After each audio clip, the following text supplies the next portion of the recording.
Bayou Time Sports is brought to you by Terrebonne General Health System Community Sports Institute in conjunction with Barker Honda and Barker Kia.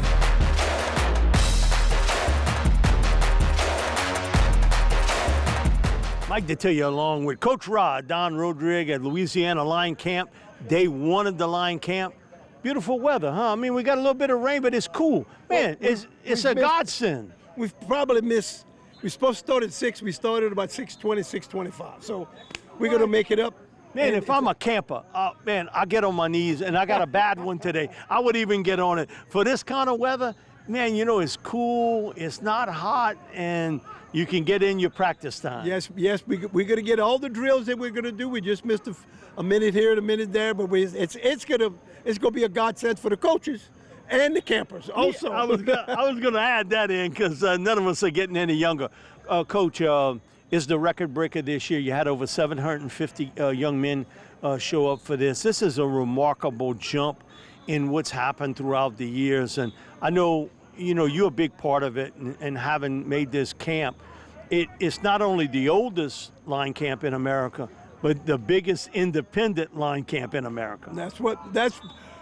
We think it's the best also. With the quality of work the kids get, with the quality of our coaches that they're getting on both sides of the ball. I've often said the biggest part of our camp, we've got pro players and we've got guys who NFL and everything, but the quality of our high school coaches in Louisiana, who are the majority of the coaches, we have a few from Texas, a few from Mississippi, that are all good. But the heartbeat of our camp is our high school coaches, and they do a wonderful job. And this is a camp that's very repetitive. You're not taking a picture with a head coach. You're not going swimming. You're going to practice for 6 hours a day, and in the heat of South Louisiana, it gets to be a job, but they keep coming back. So they know the work they're getting, and our high school knows the quality of work that they're getting. That's why they keep on coming back. So I was going to say, it ain't Tahiti.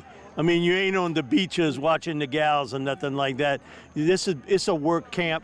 And this isn't a recruiting camp. I know in talking to Coach Jenkins, he's always brought that up. I don't want this to be a recruiting camp. This is a camp for you to come in here to learn techniques and to get coached by some of the best in the business. Yeah, I had one of the vendors said, how do y'all choose the outstanding player? I said, we don't. We don't have one. We really don't care. The word Power 5, 4-star, they're going to this Power 5 school.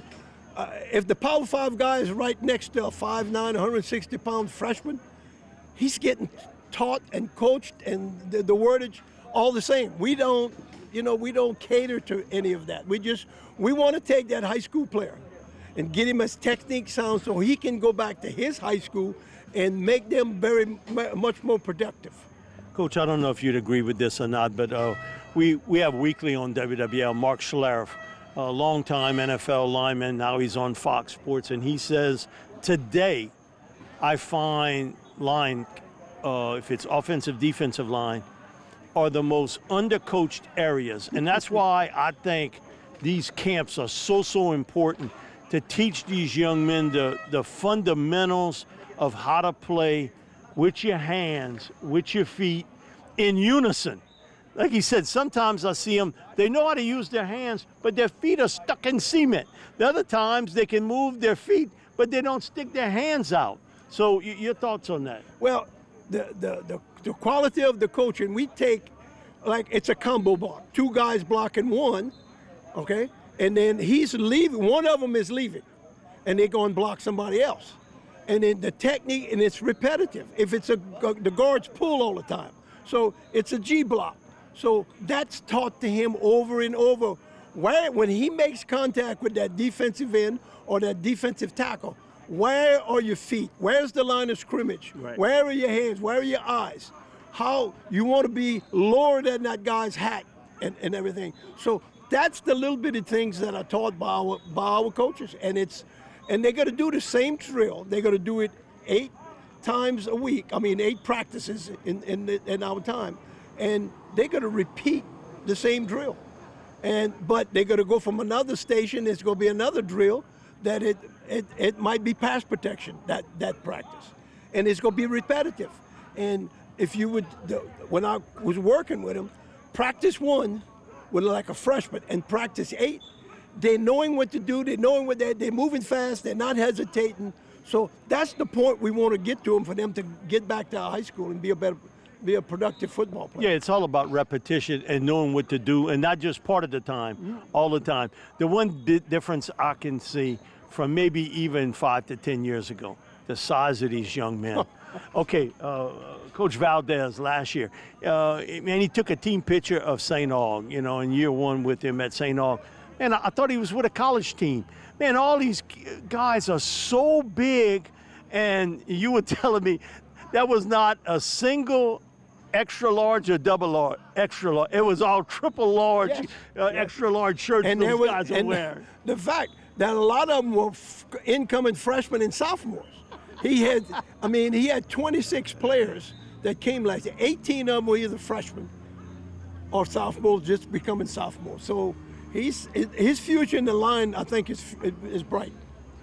What would you say to a young man that he hasn't come this year but is thinking about it next year, or maybe he didn't meet the age requirement to sell this camp to a young man? Well, you got to come, if you come with your teammate. If you come with teammates, 8, 10, 12, 15 guys, we got some teams there's 35, 40, 15, 20 guys. If you come with your teammates, there's going to be a bonding effect for you. That the older guys are going to teach the young guys the process of how to work and be successful in unison. And there's some things that you learn from your older teammates that has nothing to do with ball. It has to do with locker room. And it has to do carrying yourself in the street, carrying yourself, in the classroom. So all that stuff takes place with those schools that have the word program behind their name instead of football team. This is the only camp in America there's no football out on the field. Nope, that's None. on the defensive field. When we do a run pursuit, we give a football to, we call him the rabbit, and he outruns, and it's a pursuit, and it's a rah-rah drill. There's a lot of noise going on, but that's the only football that's on the field. Coach, thanks so much for joining me. Really appreciate it, and also congratulations for you being a big part of making this camp the way it is here at the Louisiana Line Camp, and what it means to the area too. You talked about, young men from Boston, Massachusetts being here, from Texas and Mississippi, all across Louisiana. Crossett, Arkansas. How about that? So you had a big part in that, and again, congratulations. Thank you very much. It's year 38, and Coach Rod hasn't missed a minute, an hour, or a day. He didn't say his age. He said 38 years at the camp.